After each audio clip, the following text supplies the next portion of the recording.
그래서 일단은 2차 시에는 이제 본격적으로 실습을 시작할 거긴 한데 혹시 제가 그 세미나 페이지에다가 오늘 3시쯤에 PDF 세미나 발표 자료를 올린 거 있는데 그거 다운받을 수 있을까요? 여기서는 이게 해상도가 떨어져가지고 아마 자세한 내용들은 직접 자료를 같이 보면서 하는 게 좀 더 원활할 것 같습니다. 그래서 받으시면서 일단 간단하게 실습하기 전에 이제 리액트 간단한 설명을 드리자면은 이제 리액트 같은 경우는 이제 시스템이 보통 이제 크게 두 가지 컨셉을 잡고 있는데 하나는 이제 스테이트고 또 하나는 프롭이에요. 그래가지고 이제 나중에 이제 코드를 보면서 추가적으로 좀 더 자세한 설명을 드리겠지만 이제 개념적으로는 이제 프롭이라고 하는 거는 이제 흔히 보통 이제 함수의 어떤 입력값 같은 개념을 볼 수 있고, 그래서 이거는 외부에서 지정된 의존성, 그러니까 외부에서 받아오는 값에 해당되는 거라고 볼 수 있고, 스테이트라고 하는 것 자체는 이제 어떻게 보면 이제 그 리액트에 있는 그런 뷰나 컴포넌트에 있는 내부에 있는 자기 자신의 상태를 의미하는 거예요. 그러니까 스테이트라고 하는 것은 내가 소유하고 있는 상태의 값을 의미하는 거고, 프롭 같은 경우는 외부에서 내가 전달받은 값을 말하는 거죠.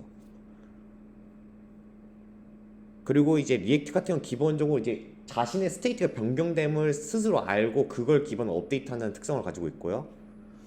그리고 또 추가적으로는 이제 뭐 펑셔널 프로그램이라고 하는데, 뭐 이거는 말은 어려운데 한마디로 말하자면 이제 OOP랑 펑셔널 프로그램이랑 두 가지가 있다고 하는데, 이제 OOP 같은 게 뭐냐면 그러니까 UI를 대변하는 이제 객체가 스스로 존재하는 거죠. 그러니까 이런 텍스트 필드라고 한다고 하면은 텍스트 필드라고 하는 이제 객체가 있어서 자기 자신 안에 이제 현지 입력값이 뭔지, 아니면 자신이 이제 키보드 포커싱을 가지고 있는지 안 가지고 있는지 알고 있는 거라 말할 수 있는 거고, 그게 이제 OOP가 개념에 대응하는 거죠. 그거 반대로 이제 펑셔널 프로그래밍이라고 하는 건데, 이제 이거 같은 경우는 이제 앞으로 우리가 다룰 방법이고, 이거 또한 이제 말로 컨셉을 잡는 것보다는 이제 직접 보면서 감으로 익히는 쪽으로 저는 나아갈 겁니다. 그래가지고 이제 펑셔널 프로그래밍 쪽에서 개념을 보자면은 이제 어떤 맥락이냐면, 이제 나중에 이건 리액트 그 개발자의 컨셉에서도 자세하게 설명돼 있긴 한데, 이제 UI를 이제 설명하는 함수를 사용하는 거고, 이제 그걸 통해서 전체 혹은 내가 만들고 싶은 UI 일부를 이제 기술하는 형태인 건데, 그리고 이제 스테이트가 변경되면은 아까 이제 좀 전 페이지 말씀드렸다시피 그 필요한 스테이트 변경되면 그 스테이트 변경된 범위 내에서 이제 그러한 이 UI를 디스크라이브하는 함수를 리액트 시스템 내부에서 재구출을 해가지고 이러한 UI 기술하는 방식을 다시 가져와가지고, 그렇게 해가지고 이제 기술한 것들을 전에, 그러니까 스테이트가 업데이트 전에 기술된 것과 스테이트가 업데이트된 후에 기술된 것들을 서로 비교해가지고 리액트에서 자체적으로 업데이트를 합니다. 그래서 이제 직접 보자고 치면은 이제 이런 화면이 있는데요. 이거는 이제 그림이 아니라 이거는 글이거든요. 그래서 이거는 복사해서 붙여넣기 되니까 이거 그대로 복사해서 붙여넣으셔도 돼요. 그래가지고 지금 보면 src root.landing.txt라고 되어 있는데, 그게 VS 코드 상에서는 대충 여기서 요 빈 공간에 해당되거든요. 혹시 다들 찾으셨나요? 아마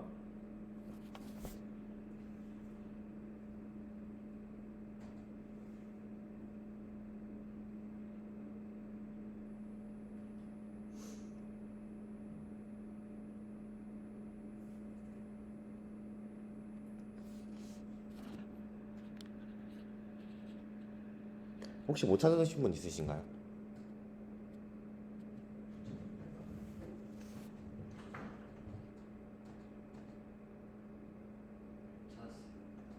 예림 씨도 다 찾으셨나요?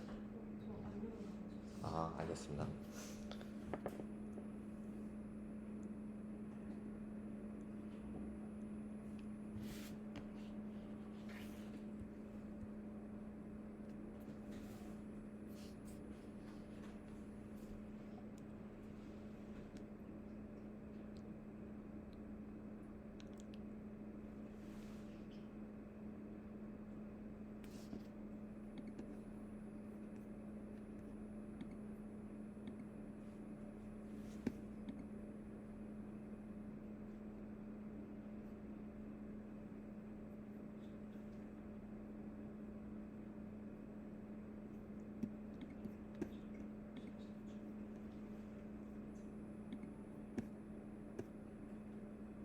혹시 찾으셨나요? 그러면은 이제 아까 마이 스크린 안에다가 이런 컨텐츠를 한번 뭐 컨트롤 페이스 복사해 붙여넣기도 좋고 작성하셔도 좋거든요.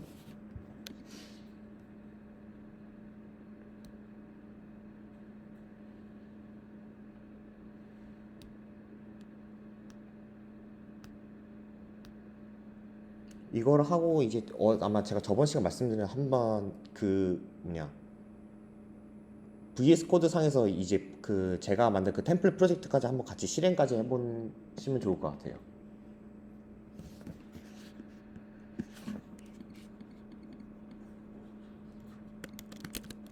막히시는 분들 있으면 말씀해 주시면 제가 도와드리겠습니다.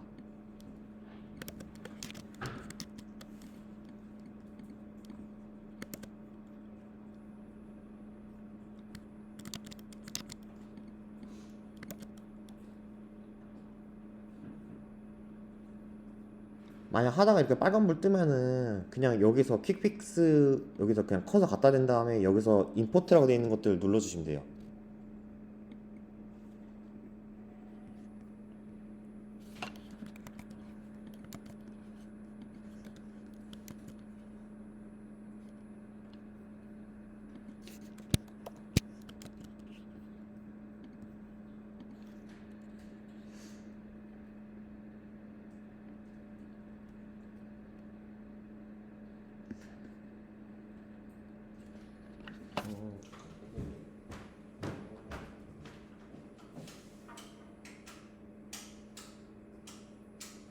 임포트가 업데이트 임포트 프롬 게이트 아니면 애드걸 애더로 하셔야 될까? 아마 두 개가 세 개가 더 필요할 것 같아요.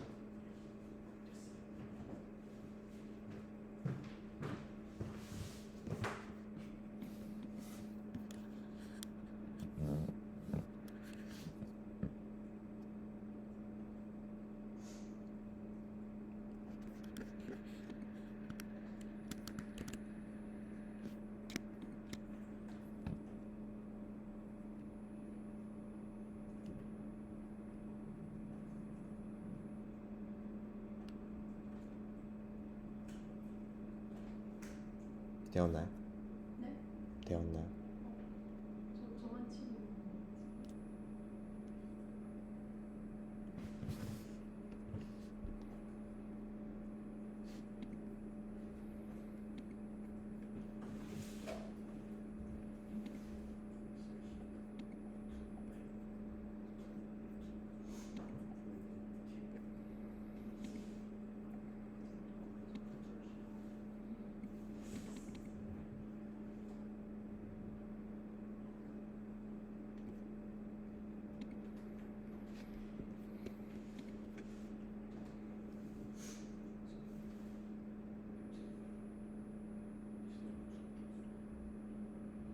되었나요? 그럼 실행가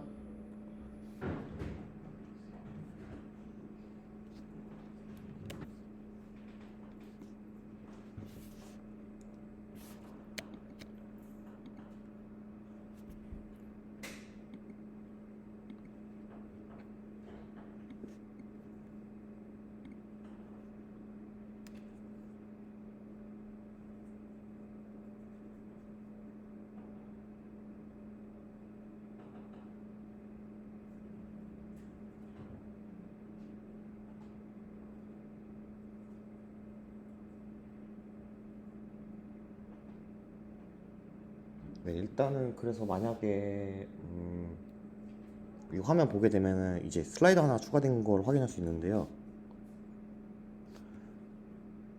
자세히 보시면은 이런 식으로 이제 슬라이드를 여기서 만약에 우클릭을 한 다음에 검사를 누르면 이 화면이 뜨거든요. 그래가지고 이제 만약에 우리가 여기서 콘솔 로그라고 하고 여기다 이렇게 찍어오잖아요. 콘솔 로그라고 찍은 것들이 이제 여기가 이제 보면 여기 조그맣게 콘솔이가 적혀 있거든요. 그래서 만약 콘솔하고 이제 로그라든지 에러 같은 함수를 사용해가지고 뭔가 여기다가 이제 우리가 뭔가 출력물을 이제 남길 수 있거든요. 그렇게 해가지고 이제 뭐 정상 동작했는지 아니면 이 시점에서 함수 호출됐는지를 추가로 확인할 수 있고, 그래가지고 이제 여기서 이제 볼 수 있는 거는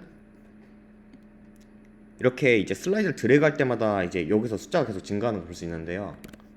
이게 어떤 구조로 되어 있냐면은 이제 슬라이더가 있으면은 여기 언체인지라고 하는 이제 이벤트 함수가 있어가지고 거기다가 이제 setCount하고 데이터 밸류라고 넣은 거거든요. 그래서 여기서 받은 파라미터 중에서 데이터.점 밸류가 이제 슬라이더가 바뀌어가지고 바뀐 데이터 값을 이제 넘겨주는 건데 그거를 여기서 만약 이제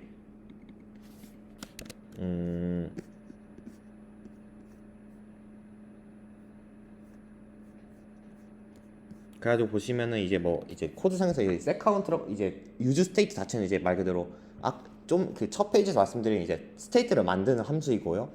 그래서 보면 이제 count랑 setCount로 이제 그 받은 스테이트를 분리한 거고, 그래서 이제 count는 이제 일종의 이제 스테이트를 읽어오는 함수로 볼 수 있는 거고요. 그리고 setCount는 이제 스테이트를 가져오는 그러니까 스테이트에다가 새로운 스테이트를 입력해가지고 업데이트를 예약해 주는 거죠. 그래가지고 슬라이드에서 우리가 움직이게 되면은 setCount라 가지고 여기서 그 데이터를 넣음에 따라서 이제 새로운 스테이트를 생성했다고 리액터한테 알려주게 되고요. 그럼에 따라서 이제 보면 스테이트가 업데이트 됐으니까 그럼 이제 UI를 새로 그려야 된다고 해가지고 이 함수 자체가 다시 호출되는 거예요. 그러니까 이제 흔히 말하는 막 어떤 객체가 있어가지고 이 객체 안에 이제 텍스트 필드라는 게 있어가지고 만약 바꾸면은 실제 URL 업데이트 이런 게 자동으로 되는 게 아니라 지금 이제 만약 이 스테이트가 바뀌면은요, 이제 이 스테이트가 이 함수 안에서 바뀌었으니까 이 마이스크린 함수를 다시 호출해가지고 그러면은 이제 바뀐 카운트가 여기 입력이 될 거고, 이래서 만약 처음에 0이었다가 만약에 체인지를 드래그를 쭉 해가지고 만약 여기가 10이었으면은 여기에 10이 입력이 되고, 그 다음에 그러면은 이제 스테이트가 바뀌었으니까 그럼 여기 10이 있는 상태에서 이 함수가 다시 호출되는 거예요. 그러면은 이 카운트라는 밸류는 여기 밸류에 10이 들어가가지고 슬라이드에서 실제로 딱 10만큼 이동된 상태로 UI가 우리한테 보여지게 되는 거예요. 그래서 아까 말씀드렸던 이제 그게 UI를 디스크라이브하는 객체를 돌려준다는 게 그 말이었습니다. 그러니까 스테이트가 바뀔 때마다 이 함수를 계속 호출하고 있는 거예요. 그래가지고 이제 여기서 알 수 있는 점은 이제 여기서 use effect라고 하는 부분이 있는데요.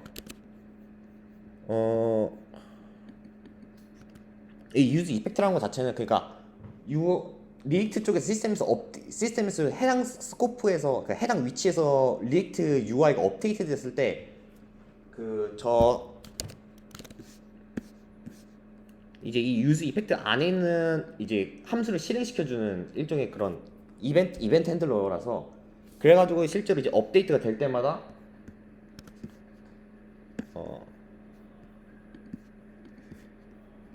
어디였지?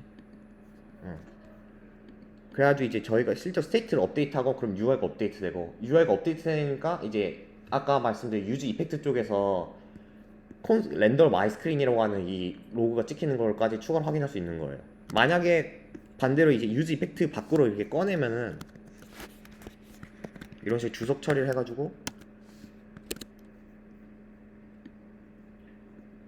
이런 식으로 보면 이제 잘 보면 이제 로그가 한 번에 두 개씩 찍히는 걸 볼 수 있는데, 이거는 그러니까 하나는 이제 말 그대로 이제 리액트가 렌더링 할 때 뜨는 거고, 또 나머지 하나는 이제 아까 말씀드린 대로 뭐 아까 템플릿끼리 서로 비교한다 했었잖아요. 그 비교하는 과정에서 호출된 걸 가지고도 해서 두 번 출력되는 걸 볼 수 있는 거예요.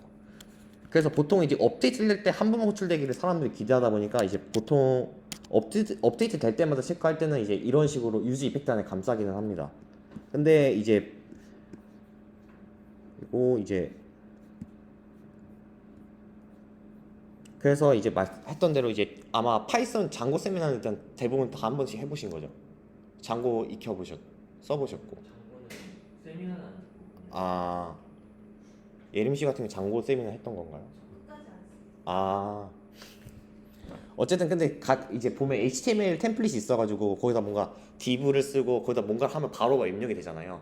근데 이제 리액트 같은 경우 차이점이 아까 말씀드린 우리가 분명히 뭔가 HTML 같은 거 넘기긴 하지만 그게 실제로 우리가 보는 화면에 반영되는 게 아니에요.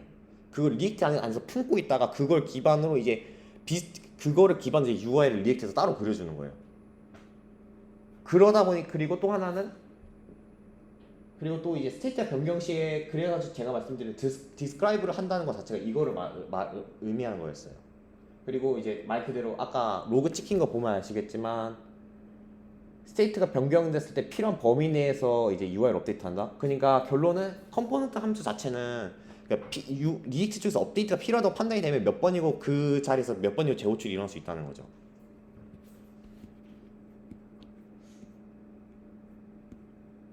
그리고 이제 아까 이제 set count라고 했을 때 저희 같은 이제 데이터 점 밸류를 해가지고 밸류를 그냥 넘겨줬잖아요.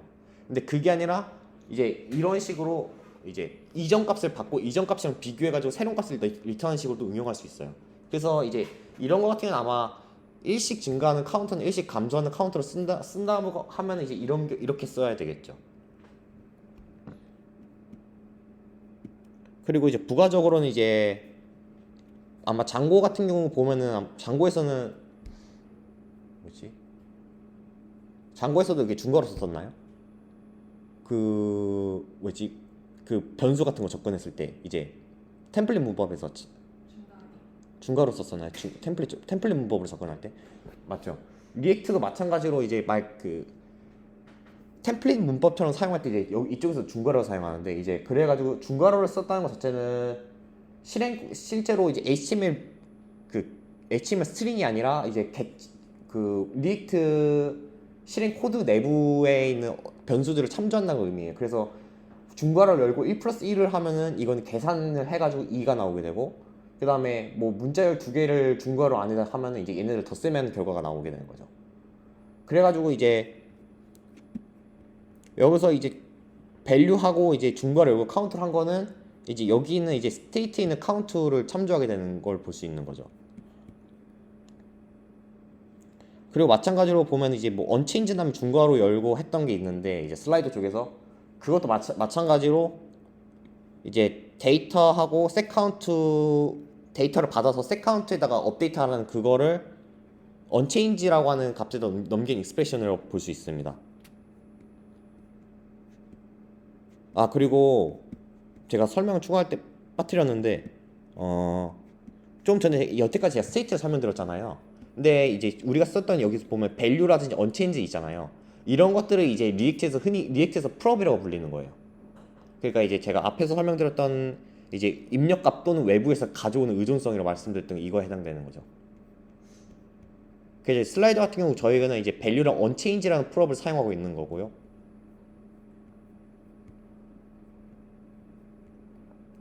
그리고 이제 대부분의 풀업 같은 경우들 보면은 이제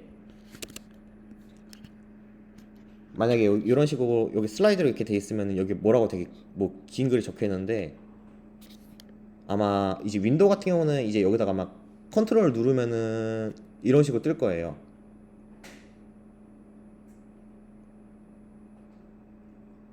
그 다음에 여기서 보시면은 이제 보면 이 화면에서 슬라이드 풀업이라고 했거든요. 이런 식으로 이제 입력 값을 이제 무슨 풀업으로 정의하고 있어요. 리액트에서는 보통. 그래서 만약 이제 아마 슬라이드 풀업으로 가면 이런 식으로 뜨는데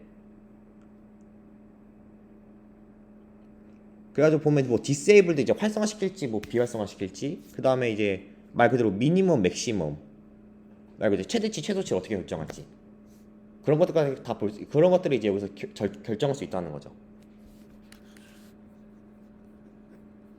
그래서 이제 다시 뭐 돌아와 가지고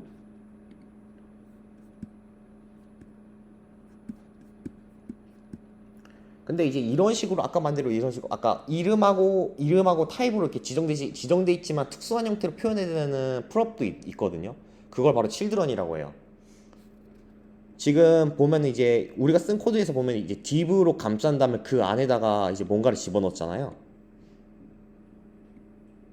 그러면 실제로 이제 div에다가 이제 이제 children이라고 하는 것 자체는 children이라는 프롭 자체는 이제 어떠한 뭐라지?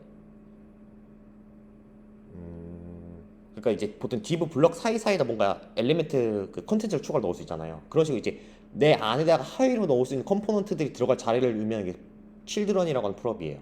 그러니까 예를 들어서 뭐 div 안에다가 이제 뭐 넣는다 아니면 이제 뭐 테이블 형태로 만든다면 이제 테이블 안에 들어가는 이제 셀들이 각각 이제 children 프롭에 해당된다고 볼 수 있죠.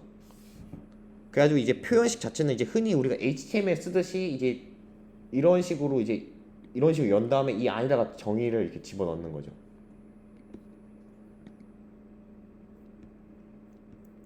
그래서 children 자체는 이제 유일하게 그러니까 이제 리액트 내에서 이제 네임 한 다음에 밸류를 네임에다 밸류를 넘겨주지 않고 이런 식으로 HTML 문법 비슷하게 해가지고 데이터를 넘겨주는 유일한 풀업 중 하나고요. 그래서 div 같은 경우 보면 이제 아까 이제 텍스트는 이제 제가 생략했었는데 이제 슬라이더를 이제 children 풀업을 주입받고 있다고 볼 수 있어요.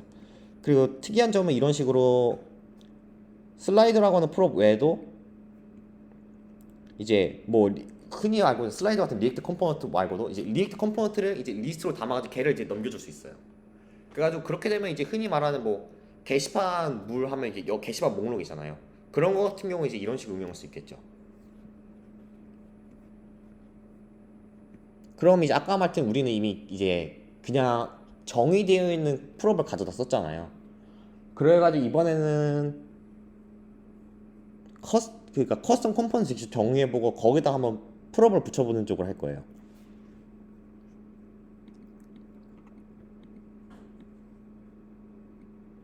그래서 이제 아마 이렇게 두 가지 코드를 하고 첫 번째 코드를 작성하신 다음에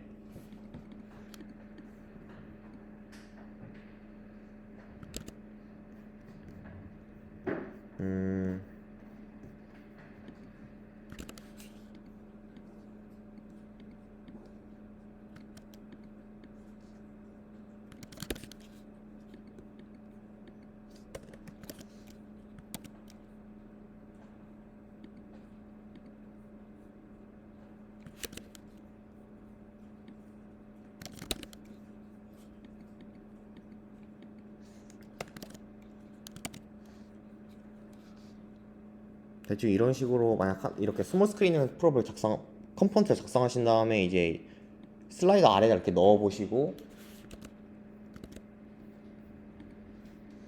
화면을 보시면 이제 이런 식으로 추가로 이렇게 확인할 수 있는데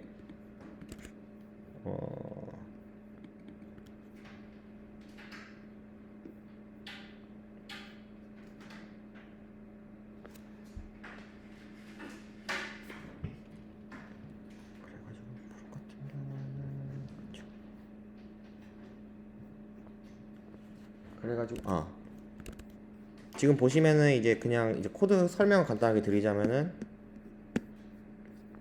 여기 리액트 FC라고 되어 있는데 이 FC 자체는 이제 펑션 컴포넌트의 줄임말이에요. 그러니까 이제 그러니까 함수형 컴포넌트를 선호하겠다는 거고, 그 다음에 이제 여기서 꺽쇠를 연 거는 이제 풀업의 타입을 정의하는 거예요. 그래서 이제 풀업 with children이라고 하면은 이제 이거 자체는 그러니까 풀업 타입인데 이제 기본적으로 이제 children을 정의할 수 있는 타입을 의미한 거예요. 그래가지고 이렇게 하고 풀업 with children 꺽쇠 열고 이제 넘버라고 하면은요, children이랑 풀업이랑 넘버라는 풀업 두 개의 풀업을 가지는 걸로 이제 합성할 수 있게 되는 거예요. 그래가지고 보시면 이제 스몰 스크린 한 다음에 바로 조금 위로 올릴게요. 스몰 스크린 한 다음에 이제 보면 넘버 한 다음에 여기서 카운트를 넘기고 있고, 그 다음에는 여기서 children 풀업을 이렇게 받고 있는 거 볼 수 있어요.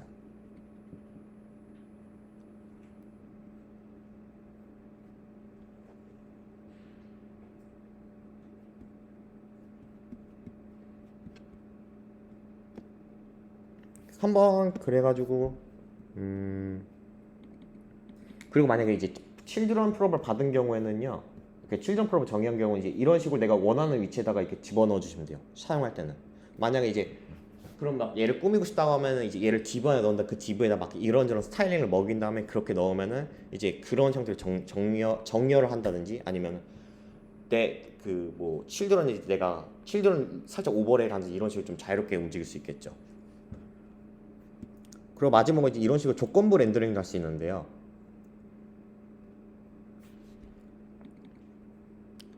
그냥 이제 이거는 이제 조건부로 렌더링 컴포넌트를 이제 상태에 따라서 이제 바꿀 수 있는 것들은 이제 방법이 여러 가지가 있는데, 이제 제일 쉬운 방법은 이제 그냥 조건에 따라서 이제 다른 이제 리액트 컴포넌트를 리턴하는 게 제일 간단한 방법이에요.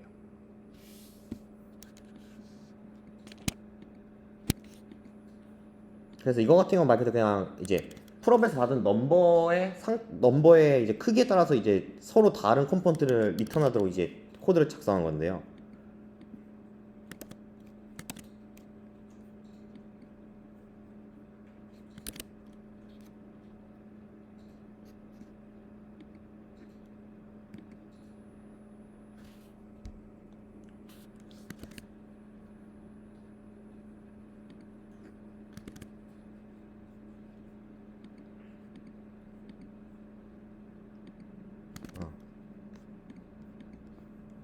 그래가지고 이제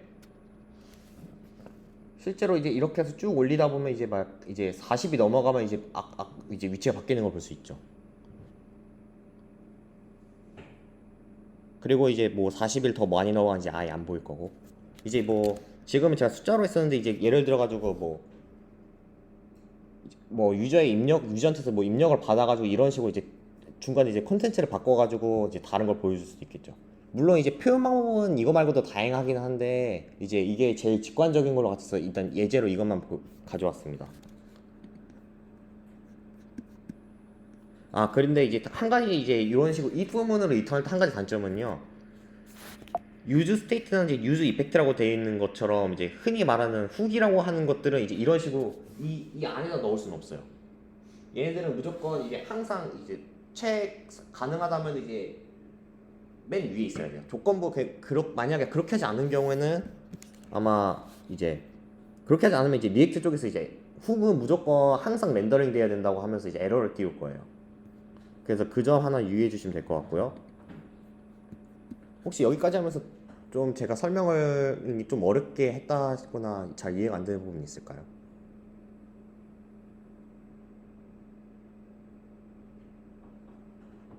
일단 여기까지 잘 따라오셨는지요? 그러면은 이제 아까 이제 이거 같은 경우는 앞에서 설명드린 건 이제 기본적인 뭐 리액트 실습 관련된 거예요. 그 리액트를 쓰는 방법에 대한 것 같고 이번에는 이제 아까 말씀드린 걸 바탕으로 실제로 이제 우리 디자인 시스템에 적합한 어떤 컴포넌트를 가져서 쓴다고 저번 시간에 말씀드렸을 텐데요. 이제 그거를 이제 써보는 걸 이제 간단하게 익혀볼 겁니다.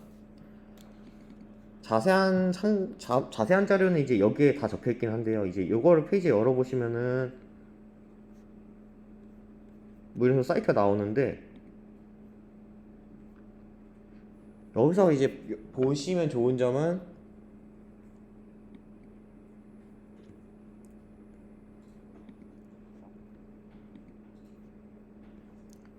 이제 이런 식으로 다양한 이제 UI 컴포넌트들이 있어요. 그래서 예를 들면은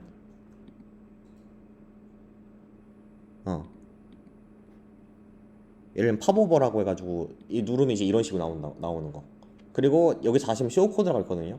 그래서 여기서 보면 실제로 딱 이런 느낌을 만들려면 어떤 식으로 써야 되는지 여기에 코드가 다 있어요. 그래서 나중에 혼자 해보실 때는 이제 이걸 기반으로 해주시면 될 거고, 그리고 여기서 추가적으로 보면은 이런 식으로 흔히 말하는 프롭에 대한 파라미터에 대한 의미랑 정의가 같이 있으니까 이걸 같이 써보시면 좋을 거예요. 그래서 여기서는 이제 지금 보면 컴포넌트가 되게 많은데 이것들을 다 다루기는 당연히 어렵고요. 좀 이제 가령 많이 쓰는 이제 뭐 필드 인풋이랑 이제 다이얼로그 같은 거 한 두세 가지만 다뤄볼 겁니다.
그래서 이제 아까 제가 뭐 이런 코드를 이제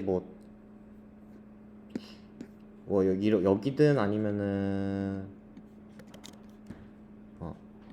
여기 마이스크린 대충 여러 곳에서 던져 놓고 이제 화면을 확인해 보시면은 이런 식으로 보면은 이제 뭐 유저 입력을 받을 수 있는 UI를 이제 뭐 디자인 가이드라인에 맞는 이제 유저 입력을 받을 수 있는 컴포넌트를 가져올 수 있어요.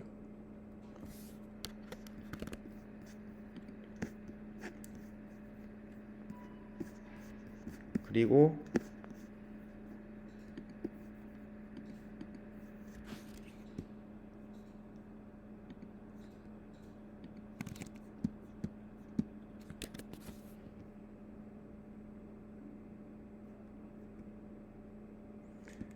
이거 같은 경우는 이제 두 번째 창 같은 경우 이제 다이얼로그라고 해가지고 이제 아마 그 이제 말 그대로 뭐 알림창 같은 거 이제 그런 걸 구현할 수 있는 걸로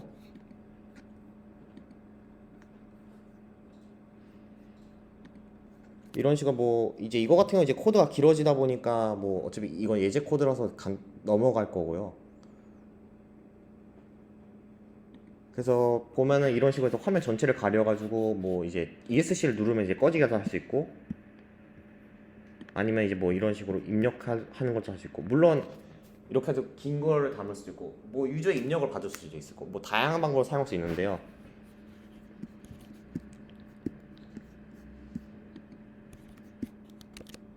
그래서 이런 컴포넌트 있고 또 이제 또 하나는 이제 이런 식으로 토스트라고 해가지고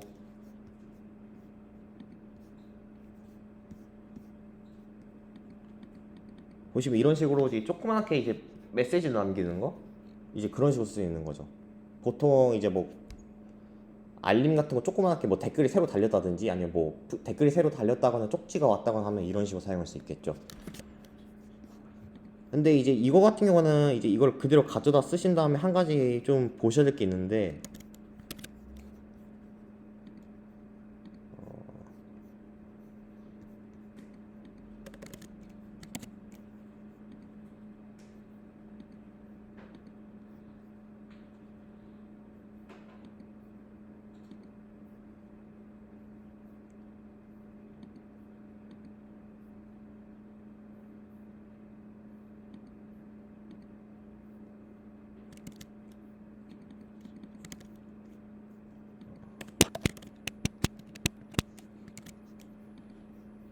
지금 보면 만약 화면에 있는 만약 코드 그대로 사용한다 치면은 이제 이런 식으로 똑같이 뜨는 건 나오는데요. 그리고 물론 여기서 ESC 누르면 마찬가지로도 이제 지워질 수 있어요. 이런 식으로 한꺼번에 다 지울 수도 있고 뭐 자세한 뭐 옵션이 여러 가지 값들은 아마 또 문서를 참조하시는 게 더 정확할 거고요.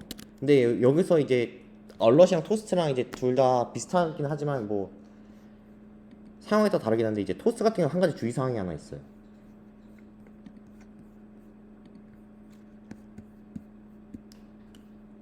이런 식으로 토스트를 했을 때는 아마 동작을 원하는 대로 안 할 거예요. 이거 같은 경우는 이제 어떤 거냐면요.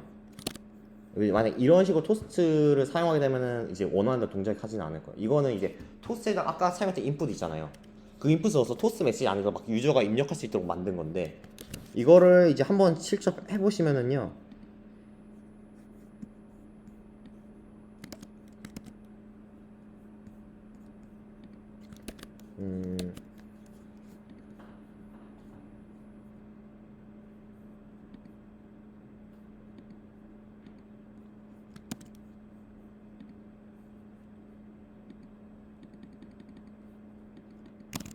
작동 안 합니다. 한번 해가지고 입력해 보시면은 입력이 안 될 거예요. 이거는 이제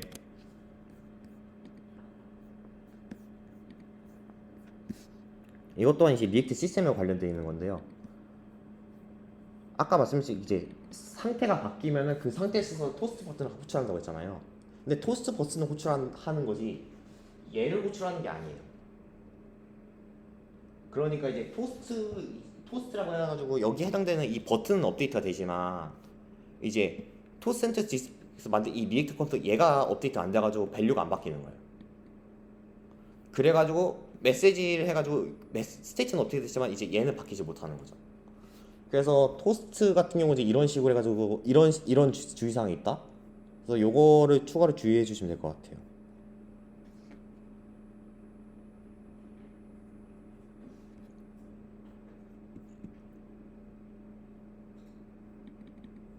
그리고 뭐 이제 스타일 같은 경우는 이제 이런 식으로 기존에 아마 이런 식으로 스타일 적용 많이 하셨을 것 같던데 리액트 같은 경우는 이제 만약 이제 코드상에서 당연히 대시가 안 먹히니까 이런 식으로 캐멜 케이스 형태로 적용한다는 점, 그 정도 차이가 있을 거고.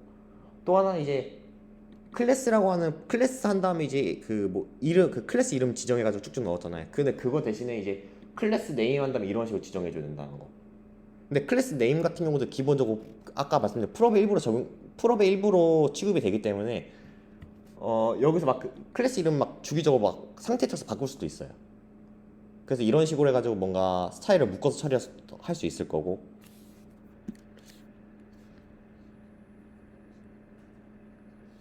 음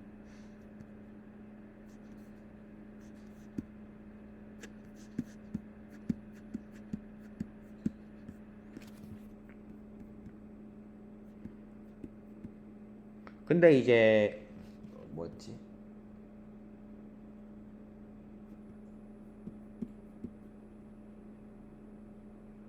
근데 이제 그리고 이제 추가로 이제 이런 식으로 사용할 수, 이제 리액트나 CSS 형태로도 사용할 수 있지만, 이제 플루언트 그쪽 디자인 시스템에서 요에서 이제 선호하는 디자인을 만드는 방법이 있는데, 그게 뭐 메이크 스타일이라고 하는 건데요.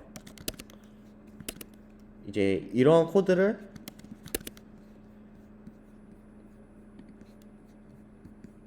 이런 식으로 이제 뭐 파일 레벨에서 이렇게 작성을 해주시면요. 어, 어.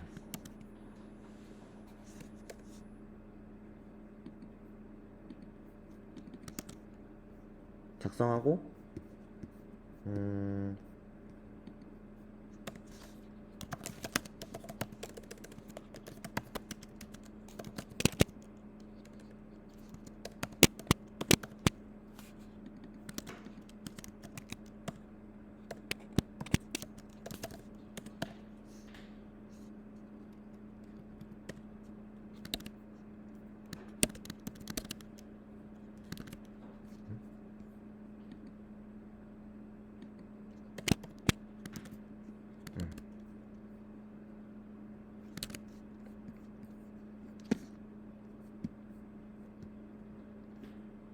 그래서 이제 아까 보여드렸던 것처럼 만약 이제 이런 식으로 함수를 정의한 다음에 여기서 보면 이제 이런 식으로 이제 스타일을 쓰고, 그걸 이제 클래스 네임에다 넘기는 형태로도 이제 스타일을 적용할 수 있는데요.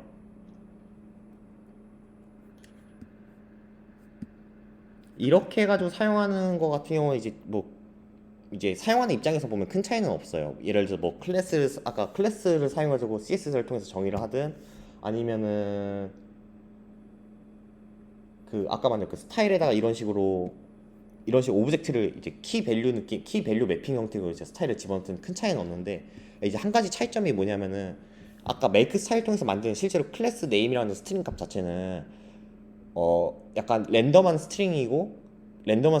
그러다 보니까 오히려 이런 식으로 사용했을 경우는 이제 클래스 네임 혹은 CSS 적용 범위가 이걸 그 아까 메이크 스타일을 통해서 만든 함수를 호출한 시점 있잖아요. 그러니까 이 스타일 원데 이 레드에 대한 이 함수의 적용과는 이 함수 스코프 내부에서만 적용이 돼요. 그러니까 이제 여기서 만약 레드를 정의했잖아요. 그럼 이 스타일 이름 자체는 랜덤한 스트링이다 보니까 이제 아까 말한 CSS가 막 겹쳐가지고 막 오버레드 겹쳐가지고 내가 엉뚱한 CSS가 적용되는 그런 일이 없다는 거죠. 실제로 만약에 이제 아마 사용하는 UI 같은 경우 이제 간단해가지고 이런 식으로까지는 안 해도 될 확률이 높기는 하지만, 이제 만약 CSS 막 그 클래스 이름이 막 여러 개가 되면은 서로 충돌될 확률도 높거든요. 왜냐면은 아마 버튼도 같은 버튼이지만 기능에 따라서 스타일을 다르게 하다 보면 이제 똑같은 버튼 클래스인데 이름이 충돌나가 헷갈릴 수가 있고, 그런 것들을 조금 더 쉽게 방지할 수 있다. 왜냐면은 아까 말씀드린 대로 얘는 호출한 시점에서만 이제 유효한 CSS를 가지다 보니까 그런 효과가 있고요. 또 추가로는 메이크 스타일 자체도 어떻게 보면은 이제 어디서는 호출할 수 있어요. 만약 아까 내가 파일 랩에서 선언을 했잖아요. 그러다 보니까 이제 뭐 이 컴포넌트도 이걸 사용할 수 있고 저 컴포넌트도 사용할 수 있고, 그러다 보니까 충돌하지도 않으면서 유지보수하기는 또 용이하다는 장점이 있어요. 뭔가 이제 CS가 유지보수하기 어려운 이유는 CSS 파일을 이제 하나로 만들어서 쓰면은 여러 번씩 호출하면은 내가 원하지 않는 CS가 적용되는 효과도 발생했거든요. 그러면서 이러한 형태는 이제 그거를 방지할 수 있다는 점에서 약간의 장점이 있다고 볼 수 있어요. 그리고 디자인 토큰 자체는 뭐 이거는 그냥 설명만 하고 넘어갈 건데요. 이제 뭐냐 이제 아까 레드라고 했을 때 백그라운드 같은 경우 우리가 이제 레드라고 해가지고 레드 컬러 사용한다 이렇게 적었었잖아요. 근데 그게 아니라 이제 이런 식으로 토큰즈라고 한 다음에 컬러 브랜드 컬러라고 한 식으로 해가지고 보면은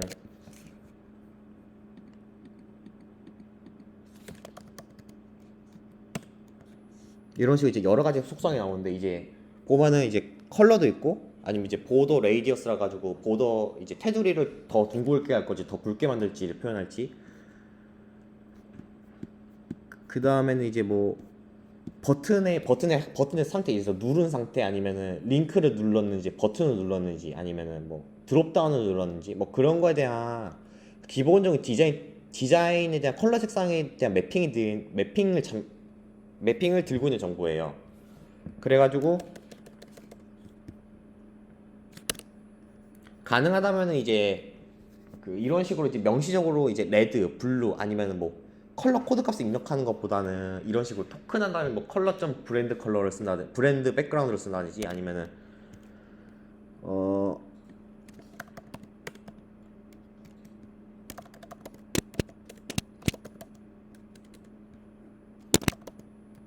아니 이제 만약 컬러 점 팔레트 점 레드 포어그라운드를 쓴다든지 이런 식으로 사용하게 되면은 이제 기본적으로 이제 우리가 쓰는 버튼이라든지 아니면 링크 그 다음에 그런 것들 같은 기본적인 이런 테마 시스템인 토큰 값을 따라가다 보니까 이제 굳이 이제 어떤 컬러 코드 값을 써야지 이제 기존에 있던 버튼이라든지 기존에 우리가 알고 있는 컴포넌트랑 좀 어색하지 않게 잘 어우러질까에 대한 고민을 좀 덜 해도 된다는 거죠. 왜냐면은 만약에 이거를 모른다고 치면은 실제로 실제로 이 플런트 US는 버튼의 컬러 코드가 뭔지를 찾아가지고 그거에 맞게 색상을 우리가 고민을 했어야 되는데 그게 아니라 이런 식으로 토큰 값을 응용하면은 그래도 어느 정도는 서로 컬러가 좀 어색하지 않게 매칭이 되다 보니까 이런 식으로 사용하는 걸 추천하는 거죠. 실제로도 여기 보면은 컬러 폰트 말고도 폰트 사이즈 100, 200, 300, 400, 500 이런 게 있거든요. 이제 이런 것들은 이제 그래서 이런 것들을 같이 참조해가지고 이제 말 그대로 그냥 뭐 컬러 코드를 박는다니면 폰트 사이즈 이렇게 그대로 박는 것보다는 이제 토큰에 의존하는 값으로 선언해 주는 게 조금 더 이제 뭐라지 UI가 조금 더 심리스하게 보일 수 있다는 거죠. 그래가지고 이제 제가 오늘 간단히 설명드릴 건 여기까지고요. 그래서 제가 다음 시간 같은 경우는 아마 추석 끝나고 첫 주 하고 그 다음에 아마 중간고사 넘어가고 중간고사 끝나고 볼 거라서 그래서 일단 다음 시간까지 제가 요구하는 거는 이제 여기서 이제 리액트 사이트에 퀵 스타트라고 하는 게 있거든요. 그거 한번 천천히 따라해 보시는 걸 추천드려요. 이거 자체가 보면은 스크롤이 좀 긴 것 같긴 하지만 보면 이런 식으로 내부에서 코드 치고 업데이트하는 거 확인할 수 있는 시스템이거든요. 그래서 보시면 이제 이런 식으로 한번 기다리면 이렇게 업데이트가 돼요. 이런 식으로 업데이트가 돼요. 그래서 이거를 기반으로 해가지고 한번 여기 있는 퀵스타트랑 요거 두 가지를 한번 학습을 해보시는 거를 권장드려요. 그래서 혹시 여기까지 질문 있을까요? 뭐 이제 꼭 세미나 관련된 것뿐만 아니라 이제 뭐 이제 프로젝트 관련된 것도 좋거든요. 뭐 장고나 뭐 리액트나 아니면 프론트엔드 자바스크립트 혹시 질문 있나요?